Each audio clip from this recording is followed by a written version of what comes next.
तो भाई जहाज को ले जाया जा रहा है माशाल्लाह से। ये पूरा का पूरा हवाई जहाज जो है वो ट्रक में डाल के इसको लेकर जाया जा रहा है। कराची से हैदराबाद बाय रोड इस जहाज को पहुंचाया जाएगा माशाल्लाह।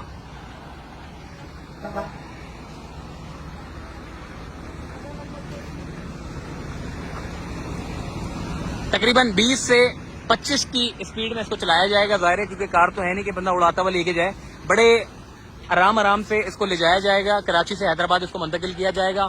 बोइंग 737 ये जहाज है और इस जहाज को अब चूंकि ये कराची टूल प्लाजा से क्रॉस कर चुका है और दुआ रेस्टोरेंट से होता हुआ अब ये मजीद आगे की तरफ बढ़ रहा है।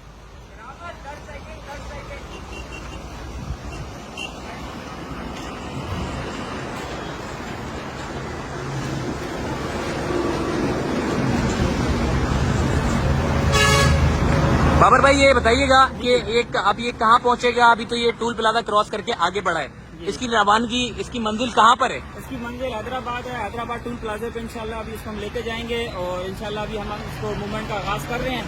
तो बहुत जल्द इंशाल्लाह आपको शाम तक हम हैदराबाद टूल प्लाजा पे मुलाकात करेंगे। बहुत शुक्रिया जी। देखें आप जहाज जो है वो अब इस वक्त रवानगी हो चुकी है। जैसे कि आपने देखा था सऊदी अरब में जिस तरीके से जद्दा से रियाद तक जहाज को पहुंचाया गया था, ऐसे ही अब इस जहाज को भी जमीनी रास्ते के जरिए जो है वो हैदराबाद पहुंचाया जाएगा।